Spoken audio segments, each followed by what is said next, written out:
mbabwira ngo nitwa Prophète Alexis, ntangirira mu mwuka nkasoreza mu mwuka. Imana ishimwe cyane. Bisobanuye ngo Imana ni itangiriro ikaba n'iherezo, haba ku buzima bwawe, haba mu mibereho yawe, haba hano ku isi ndetse no mu ijuru. Ikintu cyose kiri kukubaho icyo bisobanuye cyose kizarangira, cyagize itangiriro ariko kizanarangira, kandi kigiye kurangizwa n'Imana, kigiye kurangizwa n'ububasha bw'Imana, kubera yuko nta bubasha gifite byo kugira icyo gihindura ku buzima bwawe. Reka rero dusenga n'Imana. Imana ishimwe cyane. Uyu munsi muzaniye ijambo rivuga ngo Imana ikubohoye iyo migozi ikuziritse. Birashoboka ko utari ubizi ko yiziritse, ariko Imana ikubohoye izo ngoyi zikuboshye, igukuye ahantu wowe hakunaniye kwikura. Imana ishimwe cyane. Mwami data wa twese, ndagushimiye, ndakubashye, ndakunezerewe. Ineza yawe ni yamamare. Uruwera wa Isiraheli, uravuga bikaba, wategeka bigakomera. Nukuri Kristo, turi imbere yawe, ineza yawe nibashe kutugota, ubutware bwawe nibubashe kutugota, icyubahiro kize kibi cyawe. Mwami nyiringabo, izi saa tugiye kuganira ijambo ryawe, tugiye kuvuga ubutware bwawe n'icyubahiro cyawe. Turagira ngo uze utuvugishe, udukoreshe, twebwe duciye bugufiya, uze utubohore ingoyi zituboshye, uze utubohore Mwami Imana iminyururu Satani yabashije kutuboha. Mu izina ryawe gera Kristo. Satani nubwo yatugose, Satani nubwo yatuzengurutse, ariko turabizi ko ukiri Imana kandi ukiriho. Iyi nyanja nubwo ari nini, ubunini bwawe ntabwo buduteye ubwoba, tuzabwambuka. Wadusezeranyije umugisha, ariko ntabwo turi mu isi nk'abanyamugisha, ahubwo turi mu isi y'imiruho, turi mu isi itubabaza, turi mu isi ituriza, turi mu isi iturwariramo. Birashoboka rero ko Kristo natwe twaba twarabigizemo uruhare. Impande zose, umuntu wese uri muranyumva n'uri kundeba, musabiye imbaraga zawe z'umugisha, musabiye kugira ngo Mwami Imana umweze umutunganye, abutunganye kuri wowe, abutunganye mu ijambo ryawe, abutunganye mu bwami bwawe, abutunganye mu cyubahiro cyawe. Ineza yawe rero nize yamamare, ntaba ari twebwe, aba ari wowe. Umwuka wawe wera wururuke, uba ari uganza, uba ari utuyobora, uba ari we Mwami Imana wivugira kurusha ururimi rwacu cyangwa se ubwenge bwacu. Nta buhanga bwacu dufite, nta bushobozi na bukeya dufite, atari wowe wavuze, atari wowe wakoze. N'ubundi rero Kristo, turagira ngo ineza yawe iziba ari duhambura ino migozi. Uyu munsi bimenyekane ko ubwoko bwacu bwakumenye, bimenyekane ko izina ryacu ryakumenye. Nukuri Kristo, ineza yawe ize yamamara, icyubahiro kize kibi cyawe. Uyu munsi bimenyekane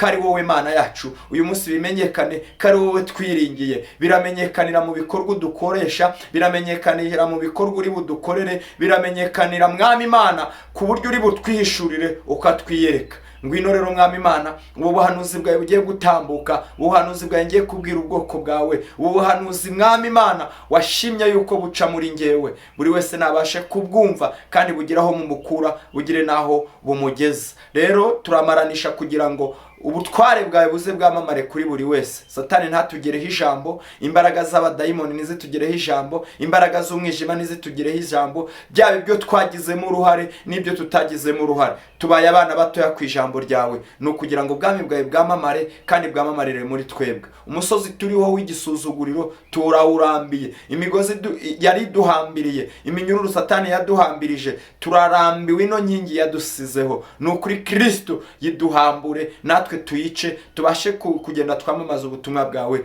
tubashe kugenda Mwami Imana tubwira abantu kukiza, tubwira abantu yuko utabara, mu izina rya gera Kristo. Ibyo nibyo sabiye buno bwoko bwawe, ibyo sabiye buri muntu wese arimo aranyumva. Ineza yawe nize yamamare, igihe ari bwumva ijwi ryawe Mwami, ubashe kumugeraho, umwiyereke, yaba hari hose, yaba ari hanze, yaba ari mu Rwanda, yaba ari ahantu hose buri wese aherereye, umwiyereke. Kandi Mwami Imana, ijwi ryawe riba ryo rimugeraho, n'umwuka wawe wera uba ari umugeraho. Ariko ibyo umukorera byose bashe kumubohora. Birashoboka yuko yaba atazi kaboshye, ariko ndabizi neza ijwi ryawe nirimugeraho riramwereka kaboshye, maze ukuboko kwawe kuze kubasha kumubohora. Abantu ntibamubohora, abaturanyi ntibamubohora, abo basenganye ntibamubohora, mu muryango iwabo ntibamubohora, ariko data wowe wabasha kumubohora. Ngwino rero ubashe Mwami Imana kugira icyo wikorera ku buzima bwiwe. Yararambiwe n'iyi si, ariko data ongera umwibutse kuri Imana ukiriho, ongera umwibutse kuri Imana ugikora, ongera umwibutse kandi umwibukirishije imirimo yawe n'ibitangaza.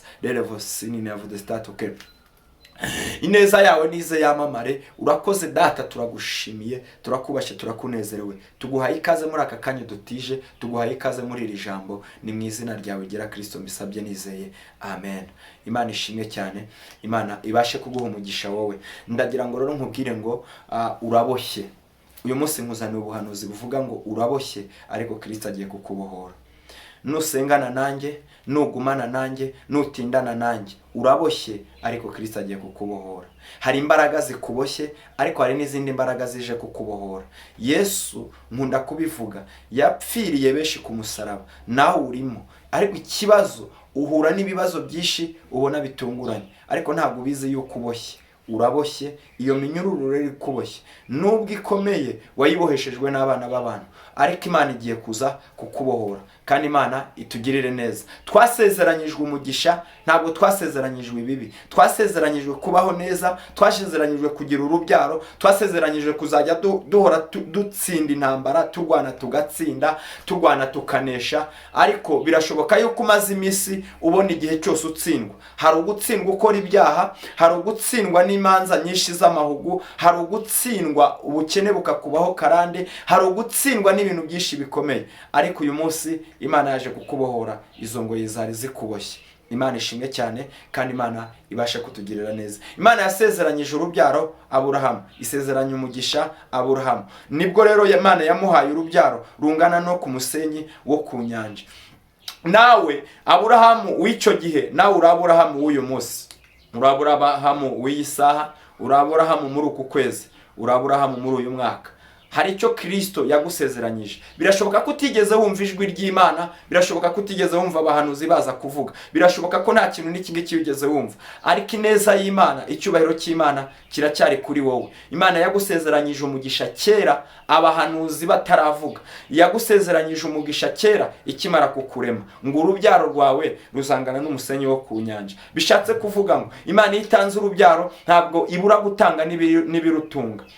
Rero nubwo uri gukora bikanga, hari ingoyi zikuboshye. Niyo mpamvu umugisha w'Imana yarawuduhaye, ubutware bw'Imana yarabuduhaye. Turategeka, turavuga bikemera, turasenga bikemera. Imana yaratuvumuye, nta muvumo kuriho. Oya, ntabwo warozwe. Ibyo ngibyo uvuga ngo warozwe n'umwana w'umuntu. Ariko Imana uyu munsi yaje kukurogora. Iminyururu ikuboshye ni wowe uyizi, ubutayu urimo ni wowe ubuzi. Ariko icyo nkubwiye ngo uraboshye muri wowe. Niyo mpamvu ukora ikintu kikanga, niyo mpamvu ugenda ahandi abandi baboneye akazi wowe ukakabura, niyo mpamvu ugenda aho abandi baboneye amahoro wowe ukayabura, niyo mpamvu ugendera mu modoka ariko ukatura mu nzu nziza ariko ntiwishime. Uraboshye shuti, ntabwo isi yakubohora, ntabwo amafaranga yakubohora, ntabwo imodoka nziza zakubohora. Nta wundi muntu ubohora abantu, ni Kristo. Twebwe turaba Kristo, turaba Imana. Imana niyo yaduhaye umwana wawe w'ikinege, itanga ikiguzi kugira ngo adupfire ku musaraba, ngo umwizera wese atabasha kurimbuka. Uko yasezeranyije urubyaro Aburahamu, uko yasezeranyije umugisha Aburahamu, nawe Imana yagusezeranya umugisha, nawe Imana yagusezeranyije kubaho, nawe Imana yagusezeranyije kurya, nawe Imana yagusezeranyije kwambara, nawe Imana yagusezeranyije kubaho wishimye unezerewe. Ibiri kukugeraho byose rero Imana ntibifitemo uruhare, kuko yabiguhaye mbere. Ahubwo reba neza, birashoboka ko umuturanyi wawe yabigiramo uruhare, birashoboka yuko abakwanga babigiramo uruhare, ariko ikibazo si abakwanga, ikibazo si n'abakuroze, ahubwo ikibazo ni ukumenya yuko uziritse. Hari imigozi ikuziritse, ngira ngo uyu munsi uyibohorwe. Hari imigozi ikuziritse, ngira ngo muri uku kwezi ubashe kuyibohorwa. Hari imigozi ikuziritse, ngira ngo muri uyu mwaka ubashe kuyibohorwa. Imana ishimwe cyane. Nawe ube mubakira umugisha, nawe ube mubarisivinga byinshi, maze ubu umubone umucyo uhoraho iteka ryose. Ubutayu buve kuri wowe, icyubahiro cy'Imana kiyerekane kuri wowe. Ndagira ngo tubanze dusome icyanditswe kigaragara, kigaragara muri Samweli wa mbere, igice cyaho Samweli wa mbere, igice cyaho cya 17.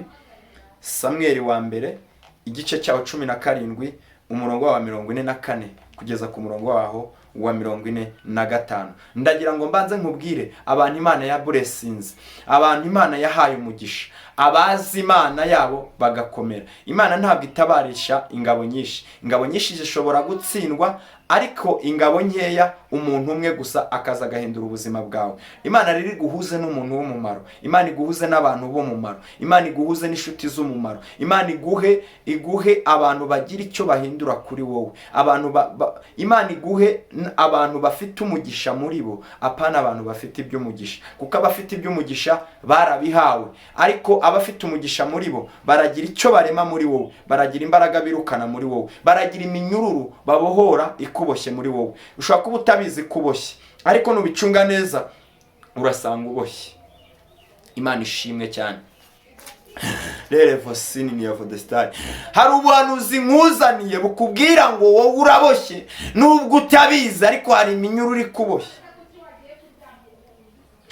Nubwo utari kubibona, ariko hari iminyururu ikuboshye. Abandi bakora utuzi twiza, abandi baradepoza bikemera, abandi baracuruza bikemera, ariko wowe n'inzu ukodesheje wirirwa wimuka. Uko bukeye urimuka. Uyu munsi ukava mu nzu imwe ukajya mu yindi, uyu munsi ugacuruza ugahomba ukajya gushaka ikindi gishoro, wazana none ugacuruza. Uyu munsi ukajya kudepoza, wadepoza uri kumwe n'abandi bakabona akazi, ejo bakongera bakangaje ukagenda bakabona akazi, ejo bakagutoranya muri magana we bakakwereka ko akazi utagashoboye. Iyo ni iminyururu ikuboshye. Hari abantu rero babohowe, Imana ishimwe cyane. Hari abantu babohowe, Imana ishimwe cyane. Dawidi nawe yari umuntu agaragara nk'usuzuguritse. Dawidi yari umuntu agaragara nk'usuzuguritse mu maso y'abantu. Mu bwoko bwabo we yari atunzwe no kwibera mu ishyamba, yari umushumba uragira intama. Yari atunzwe no kwibera mu ishyamba, buri wese akamusuzugura. Yaryaga inyotse, yaryaga ibyo abandi batarya. Birashoboka n'imvura yamusangagayo akanyagirwa. Imyenda yiwe yari isuzuguritse. Byarashobokaga ko yamanaga imbeho buri munsi, nkuko nawe wamana uburwayi buri munsi, urisuzugurwa. Yariyo ari umuntu atazwe. Nta n'uwari kumutoranya mu bantu bashobora kujya kurwana ku rugamba, nta n'uwari kumutoranya ku bantu bashobora kurwanirira ubwoko bwabo. Nyamara ubwoko bwabo Abafilisitiya barabangaga bashaka kubagirira nabi. Hari umugabo yitwaga Goliyati, yari yaramaze ubwoko bwabo, bakumva n'imirindi yiwe yonyine bagahita bahunga. Uwo mugabo ngo yari afite igitinyiro, ikote ryiwe ryonyine byarushaga ibiro byinshi cyane, ibiro byinshi imodoka idashobora no kwikorera izi ngizi tubona hano muri iyi si. Ikote ryiwe ryonyine. Uwo mugabo metero yapimaga zari nyinshi, ngo yari muremure cyane ku buryo wamurebaga nawe ubwawe ugahita utinya. Rero hari abanyagitinyiro bari kuri wowe, hari iby'igitinyiro ureba kuri wowe, hari ibyo wabwiwe ko wazinzwe, ariko nanone sinemeranya n'uwabikubwiye, kuko uwabikubwiye yari afite ububasha no kukuzingura. Hari ubuhanuzi ntajya nemera. Umuntu naguhanurira ngo urazinzwe, jya uhita umubwira ngo ufite ububasha muri wowe. Imana iguhaye ububasha bwo kugaragaza ko nzinzwe. Niguha ububasha, ninagukoreshe ubashe kunzingura. Imana ishimwe cyane. Umuntu nakubwira ngo naguhanurira ngo ufite inyatsi, uzamubwire ngo ntugende utampaye umugisha. Niba mfite inyatsi, ufite ububasha bwo kwirukana izo nyatsi ziri kuri njyewe. Ntabwo Kristo yadutoreje kuba abigishwa kugira ngo tugende dusiga abantu baboshye. Oya, ahubwo Kristo twabaye abigishwa kugira ngo tujye kwigisha abandi. Bisobanuye iki? Tujye kubohora abandi iyo ngiyo baboshye, ngo tugende tuzenguruka iyo yose mu mahanga, tubasange mu misozi, mu mihanamanga. Babandi batazi Kristo tubabwire, babandi baboshywe batabizi tubabwire. Nawe birashoboka kuboshye nshuti y'Imana. Birashoboka ko uyu munsi aribwo ugiye kumenya kuboshye, ariko imbaraga z'Imana ziraza kukubohora. Ubwo nibwo buhanuzi nkuzaniye uyu munsi. Ndagira ngo unyemerere tuganire ijambo ry'Imana, wumva ukuntu uboshye. Hari abantu babohowe, ariko hari n'abandi bagaragara nk'ababoshye. Kubera iki? Ugahanura ngo nukuri wo kwa runaka ubuhanuzi bwawe ntibwemerwe mu itorero, kubera ko uri umushumba ntibwemerwe. Wagera ahantu baba bari gutora abayobozi, wowe ntibagutore, ntiwemerwe, kubera yuko urisuzugurwa. Wowe nta mafaranga ufite, mu muryango iwanyu nta n'umuntu yigeze yiga, nabize ntibabonye akazi. Mu muryango iwanyu abeshi biramenyerewe yuko nta muntu ujya ukora ubukwe cyangwa se ngashaka umugabo umwe cyangwa se ngashaka umugore umwe. Iyo ni iminyururu ibaboshye, ariko ntimukwiye kwemerera imbaraga zarizo zose zibaboshye irakuboshye. Ntabwo ukwiye kwemerera Satani kakomeza kugira uruhare mu buzima bwawe. Ntabwo ukwiye kwemerera Satani kakomeza kugira imbaraga mu buzima bwawe. Ahubwo ugomba kumva yuko ibikuboshye bishobora no hari izindi mbaraga zishobora no kukubohora. Izo mbaraga rero nizo nkuzaniye. Ariko hari ibikuboshye byinshi nawe ubwawe ntubimenye. Hari uruhare nawe uri gusabwa kugira ngo ubigiremo. Nuko wemerera Imana kugira ngo ize kukubohora. Nuko wemera ko Kristo yagupfiriye ku musaraba, ukemera kuvuga ngo Mana ndashaka kwitandukanya n'ikibi ubundi singira icyiza. Birashoboka ko abakuzi mu mwaka washize udakijijwe, ariko ubu ngubu urakijijwe. Rero umwenda wahera watabutswemo kugira ngo buri wese abashe kwigererayo. Birashoboka ko umuntu yaguhanurira, ariko yaguhanura ugasigara muri dayirema, ugasigara mu rujijo, ukavuga ngo ese Mana mboshye gute? Nusuzuma neza ubuzima bwawe urasanga uboshye. Nusuzuma neza ukubayeho urasanga uboshye. Ariko ubutware bw'Imana, icyubahiro cy'Imana, imbaraga z'Imana uyu munsi zije guhindura ubuzima bwawe. Uyu munsi Imana yamenye izina ryawe. Uyu munsi ubwoko bwawe bwamenyekanye. Uyu munsi Farawo arimo arakugenda. Uyu munsi Umufilisiti ari kukugenda. Uyu munsi Goliyati arapfa. Imana igiye kukurangira. Igiye kukurangira uburyo uri burwane intambara, igiye kukurangira uburyo uri bushobore kunesha, igiye kukurangira izindi mbaraga uri bukoreshe kugira ngo Imana ibashe kugutsindishiriza. Intambara umaze iminsi urwanya ni igihe kirekire gishize. Birashoboka ko umaze iminsi uburana urubanza, nyamara ukabona ntirurangira. Barakurega amahugu, uri kubona ugiye gufungwa, uri kubona gereza yegereje. Wowe tera intebe aho uri hose, waba uri mu modoka, waba uri muri ofisi yawe. Ndagira ngo nkugezeho ubuhanuzi bwawe. Ndagira ngo Imana izikorane nanjye kandi ikorane nawe kucyo uri bumenye cyangwa se kucyo uri bugumve. Ndagira ngo nkukonegite ku mavuta y'Imana. Ndagira ngo nkukonegite ku mbaraga z'Imana. Ndagira ngo nkukonegite nawe wemere imbaraga z'Imana, wemere Mwuka Wera. Mwuka Wera ntago ari uw'idini runaka. Mujya mubasha kubibusanya. Imana ishimwe cyane.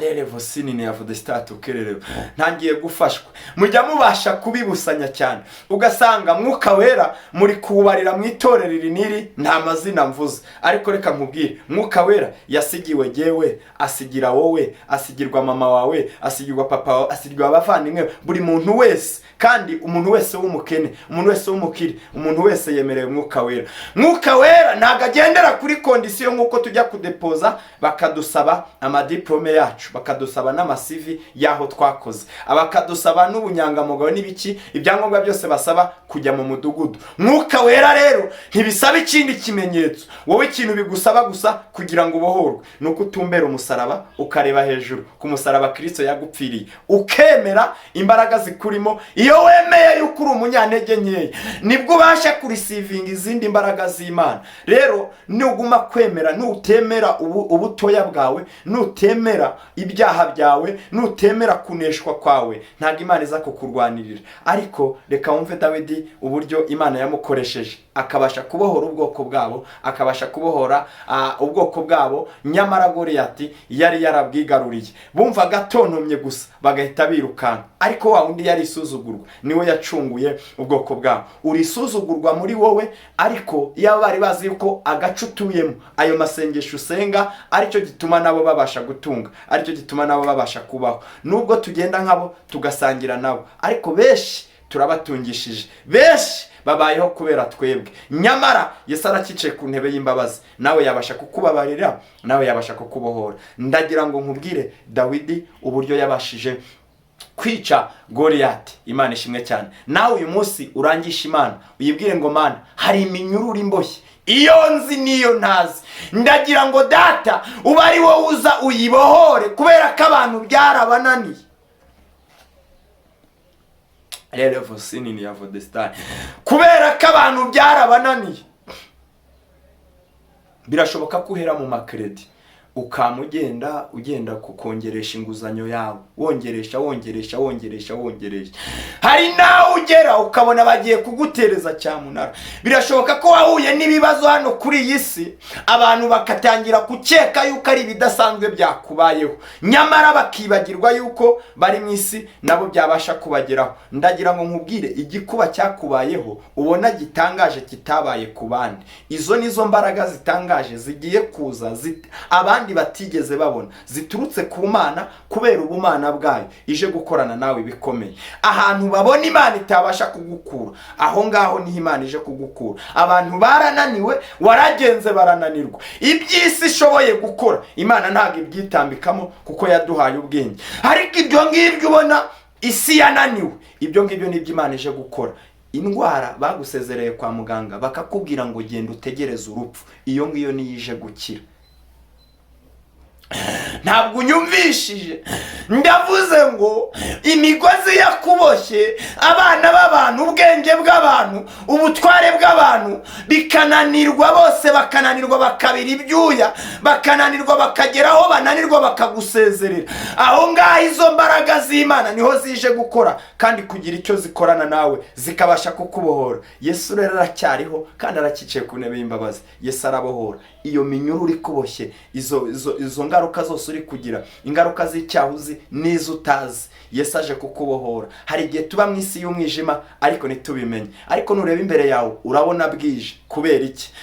Urakira ariko ntumenye aho byaciye, urama wiganyira, urafite ubwoba bw'ubuzima bw'ejo hazaza. Iyo ni iminyururu ikuboshye. Iyo minyururu rero ikuboshye, iyo ngiyo niyo nje kukubwira. Ariko Dawidi we si uko byagenze.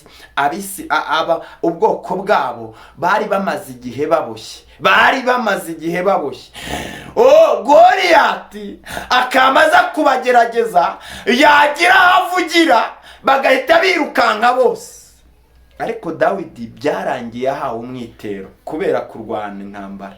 Birashoboka ko uyu munsi nawe intebe runaka yicayemo yarayigezemo kuri bwa buryo, yirirwa kunyura hejuru, yirirwa kuvuga amagambo menshi. Benshi babasha kureba bakabona no kudatekereza kwawe, bakabona nta bwenge uzi, bakabona kuba udatunze, kuba uburara, kuba ubwirirwa, kuba ugikodesha muri uyu mwaka wa 2025, bakabona yuko ari uburangare bwawe, bakabona yuko ari ubujiji bwawe. Ariko ntabwo ari ubujiji bwawe, ahubwo ni ukubera yuko Goliyati ntabwo arapfa, ahagiye gupfira.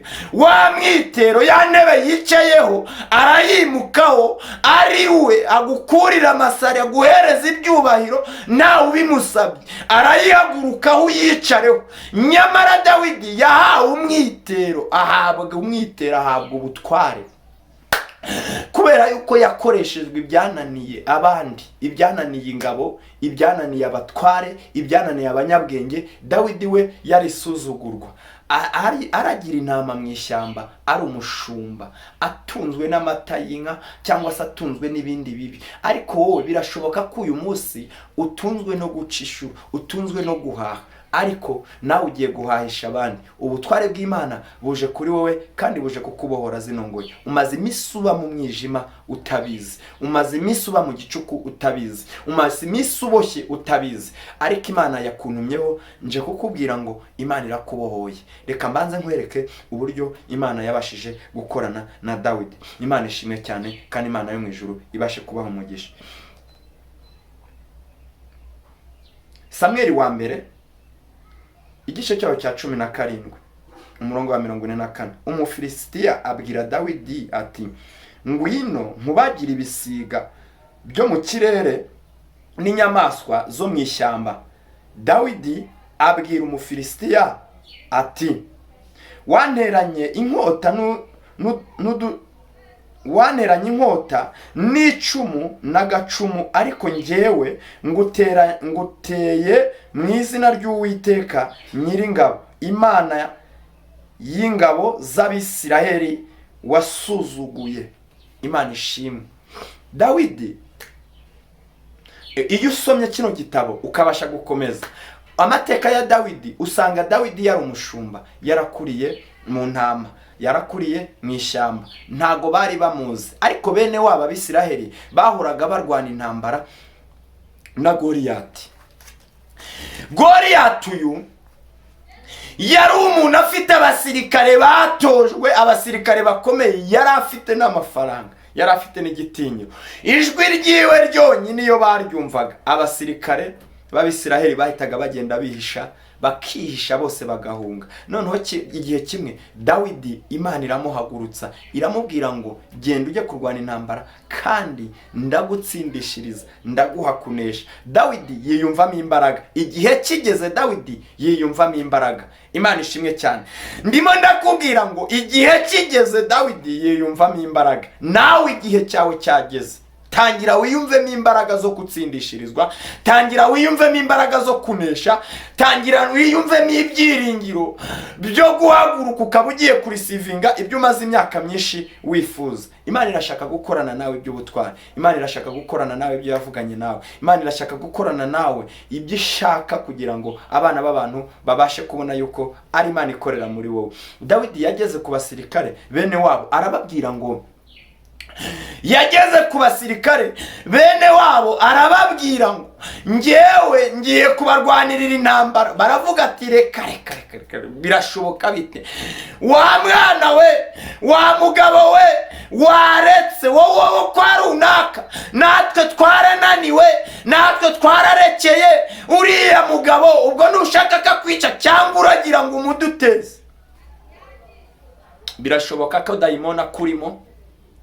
Birashoboka ko wabwira abantu uti yewe ngiye gusengera ubwoko bwacu, ngiye gusengera umuryango wacu, havemo inyatsirimo, havemo karande zirimo, abantu bakagupinga. Birashoboka ko wabwira abantu ati yewe ejo hazaza nzaba umuyobozi. Birashoboka ko wabwira abantu ati ngiye gucuruza, bakabyanga. Birashoboka ko wabwira abantu ati yewe nzacungura bene wabo, nziga, nzagira ute, buri kimwe cyose nzagikora, nzajya muri Amerika, nzabona visa, nzabona diplome iri hejuru, nziga na kaminuza. Birashoboka ko wabibabwira, barebera mu mateka y'iwanyu n'igisekuruza bagasanga iyo ntambara uri kwishoramo kurwana, bagasanga nta numwe yigeze ayitsinda. Birashoboka ko wababwira ati yewe nzaba umucuruzi ukomeye, njya kurangura no hanze no mu Bushinwa na za Dubai hose, bakabyanga. Birashoboka ko wababwira yuko uzaba umuntu ukomeye uhanurira amahanga, bakabyanga. Kubera iki? Barareba kavukire yawe, bakabona igisekuru cyawe nta n'uwigeze agira ikintu akora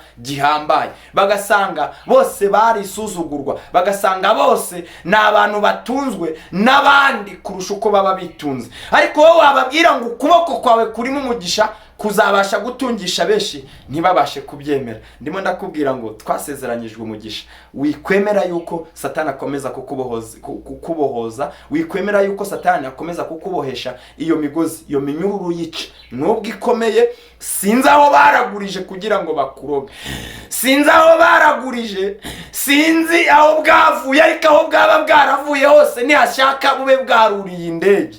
Iyo minyururu ikuziritse nubwo ubona wowe ikomeye, wikwemera kuguma kuboho. Imana irimo irakubwira ngo iyo minyururu yica. Ijambo ry'Imana ririmo rirakubwira ngo iyo minyururu yica. Ubuhanuzi burimo burakubwira ngo iyo minyururu yica. Iminyururu yarikuboshye iracitse. Ubutware bw'Imana bugiye kwerekanirwa mu bwoko bwanyu. Nubwo bagusuzuguye igihe warivuje byaranze, mando de star tukererevo mini de star, wararize uririra abakomeye, uririra boroheje, uririra bageraho bose barayamanika, bagufashe nk'umuntu wo gupfa. Birashoboka ko Imana ihindura amateka, ibisazi bigakira.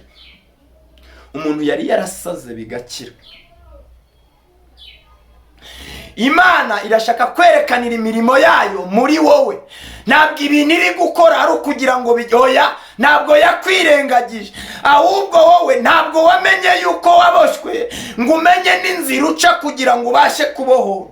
Dawidi uyu yari isuzuguru, arababwira ngo njyewe ngiye kubarwanirira. Dawidi yari afite amakuru, Ese wowe ufite amakuru?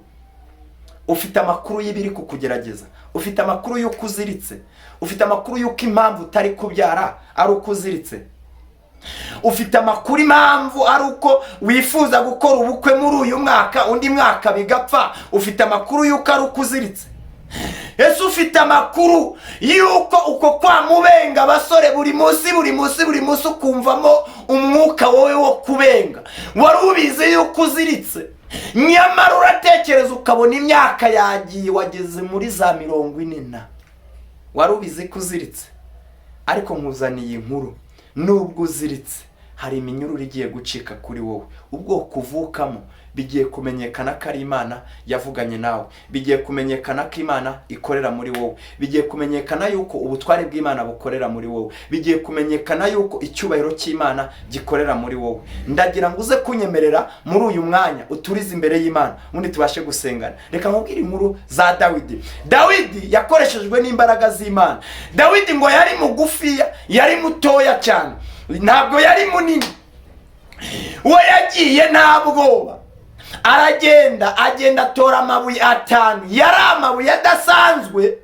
Birashoboka ko usanzwe noneho ugenda bidasanzwe, usenga bidasanzwe, nta makuru ufite. Uyu munsi wisenga bidasanzwe kuko umenya icyo ugiye gusengera. Sengera iminyururu ikuboshye ibashe kukubohora. Imana ibashe kukubohora, iyo minyururu ibashe kukuvaho. Urakora akazi kamwe n'abandi, wowe ugahera mu makredo, ugahera mu madeni, nyamara bo bagatera imbere. Uko bwije nuko bukeye bo ntibahere mu madeni, ahubwo bagatera imbere. Wowe ukabona wapi ntabwo biri kugenda. Urama buri shaha, ibibazo nibyo bikugeraho gusa. Urahembwa ibibazo bikaba byaje bigusaba ayo mafaranga. Rimwe na rimwe ukagwa muri mayinazi, amafaranga uhembwa bikarangira n'ibibazo nabyo bitarangiranye. Iyo ni iminyururu ikuboshye. Dawidi yabwiye ubwoko bwa ati have. We yaramanutse n'ubutware bwe n'imbaraga z'Imana ziri muri we, n'ubutware bw'Imana n'amakuru yari afite ku Mana. Aramanuka aragenda atora amabuyengeri 5. Uzi icyo bisobanuye? Amabuyengeri 5 hari ababisobanura ukundi, ngo rimwe ryari ryo kwizera, irindi ryari ryo kunesha. Abo ngabo babisobanura ukundi, ariko mvu ubuhanuzi ishurirwa nagize kuri ayo mabuye. Amabuye 5 yarasobanuye abagabo 5. Imana ishimwe, yarasobanuye abagabo 5. Goliyati yari umugabo umwe, abamurinda bari 4, na ubwo urumva bari 5. Ariko Dawidi yaragiye akoresha ibuye rimwe. Uzi impamvu? Imana yagutabara idakoresheje abantu benshi. Imana yagutabara idakoresheje abakomeye. Imana yagutabara idakoresheje abukeka wowe. Imana yishakira inzira nshuti. Imana yishakira inzira ku buzima bwawe. Imana yishakira inzira ku mibereho yawe. Imana yishakira inzira aho uvuka, naho ugenda, ndetse naho ukorera. Imana ishimwe cyane. Imana yishakira inzira iyo minyururu ikuboshye ibashe kukubohora. Erega birashoboka ko nawe kavukire yawe yaba yarabaye mbi, ariko ndagira ngo nkubwire, hari Imana irinda kavukire. Hari Imana itandukanya umuntu nawe na kavukire. Dore icyo nkundira Imana. Uzi amahirwe dufite, uzi gutura mu gihugu cyacu cyiza cyane cy'u Rwanda, kirimo abayobozi beza, mu gihugu cyiza, warangiza ukagira n'imbaraga z'umwuka wera zikubwira Imana irenga kavukire yawe, ikagenda ikagera ku ijambo yavuganye nawe, ikaza ikakubwira ijambo ry'ubuzima. Nta handi wabisanga uretse kuri Kristo.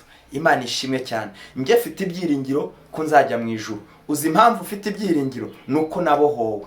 Erega njye uri kukubwira gutya, nari umunyabyaha nkawe, narakosaga n'ubu kandi ndacyakosa, ariko iyo nguye Yesu arambyutse. Iyo nguye Yesu arambyutse. Iyo nkoze icyaha Yesu arambyutse. Numva rero nzajya mu ijuru. Ese wowe wumva uzajya mu ijuru? Bitekerezeho. Yesu araryoshye. Bitekerezeho wumve, Yesu araryoshye. Iyo ndi kuvuga Imana mba numva ndyohewe. Yesu iyo uri kumuvuga waramubonye utaramubwiwe n'abandi bantu, ubasha kumenya neza imikorere ye n'imivugire ye. Nta kigukanga. Narabohowe, nawe Imana yakubohora, kandi Imana nawe yabasha kukugirira neza. Ubutware bw'Imana buri kuri wowe, imbaraga z'Imana ziri kuri wowe, icyubahiro cy'Imana kiri kuri wowe, ineza y'Imana iri kuri wowe. Nayibonye impande n'impande, nawe wabasha kuyibona impande n'impande. Ineza y'Imana nibashe kukwiyereka, kandi icyubahiro cy'Imana kibashe kukwiyereka. Ubu nibwo buhanuzi bwawe nkuzaniye. Dawidi yaragiye amaze kugenda. Reka ngaruke kuri ya nkuru. Imana ishimwe. Muranyemerera, muranyihanganira gutambutsa ubuhanuzi ntabwo biba byoroshye. Ndongera ngaruke ku nkuru. Dawidi yaragiye, amaze kugenda agera impande ya Goliyati, yasunguje ibuye, atera ibuye rimwe. Yaramubwiye kuri uyu murongo wawe ngo ndagutera mu izina ry'Imana, nawe bohoka mu izina ry'Imana, nawe curuza mu izina ry'Imana, nawe bona akazi mu izina ry'Imana, nawe kiri iyo ndwara mu izina ry'Imana. Haguruka ugende mu izina ry'Imana, tegeka mu izina ry'Imana, hanura mu izina ry'Imana, koreshwa n'Imana mu izina ry'Imana. Ubutware bw'Imana bubashe kukugaragaraho, icyubahiro cy'Imana kibashe kukugaragaraho. Ndagira ngo dusenga n'Imana muri uyu mwanya, ariko mbere yo gusenga ndagira ngo turebe Aburahamu ubutware Imana yamuhaye, Aburahamu umugisha Imana yamuhaye. Turasoma Itangiriro igice cyaho cya 22 umurongo waho wa 17. Ndagira ngo tubashe gusoma ubundi dusenga Imana. Iri ni ryo jambo rya nyuma tugiye gusoma. Imana ishimwe. Ntimurambirwe yuko no guha umugisha nzaguha umugisha no kugwiza, nzagwiza urubyaro rwawe, nzagwiza urubyaro rwawe ruhwane n'inyenyeri zo mu ijuru, kandi ruhwane n'umusenyi wo ku nyanja, n'umusenyi wo ku kibaya cy'inyanja, kandi ruzahindura amarembo y'ababisha barwo. Imana ishimwe. Aburahamu yasezeranyijwe urubyaro. Urumva Imana idusezeranye ibyiza.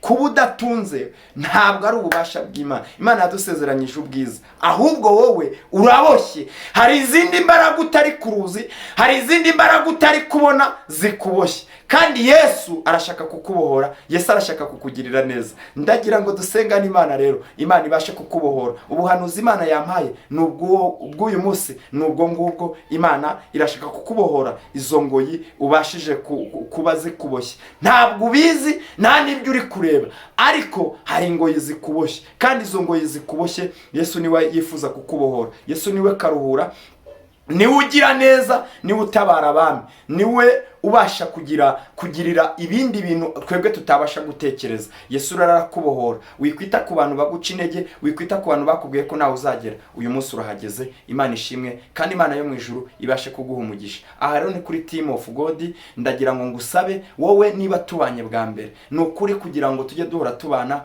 kora subscribe ukandeho no kukazogera kugira ngo ninjya na uploadinga ujye ubasha kubona notification, ukande like, share ndetse na comment. Ufashe kuvuga ubutumwa. Ni ukuri ibihe turimo biraruhije. Ibihe turimo ni ibyo gusengera mu mwuka, ibihe turimo ni ibyo gutangirira mu mwuka, tugasoreza mu mwuka, tukaririmbira mu mwuka, tukagendera mu mwuka. Imana ishimwe, kandi Imana ibashe kubaho umugisha. Ni ukuri ibyo ukora byose uririmbire mu mwuka, ucururize mu mwuka, usabire akazi mu mwuka, usabire buri kimwe cyose, ubundi iminyururu iracitse kuri wowe. Imana iragutabaye, kandi Imana ikugirire neza. Ndagira ngo nze kugusaba ujye no muri comment section uze kwandika unsabe, ubundi ngaruke dusengana Imana. Nubu nicyo twagufasha, niyo zaba ari inyunganizi zose n'inkunga yawe turayikeneye. Ni ukuri sharinga buno butumwa n'abandi benshi babashe kubohorwa imbere y'Imana, n'abandi benshi babashe kubona ubutware bw'Imana, n'abandi benshi babashe kubona icyubahiro cy'Imana. Higira abantu bagutera ubwoba ngo ntabwo uzagerayo.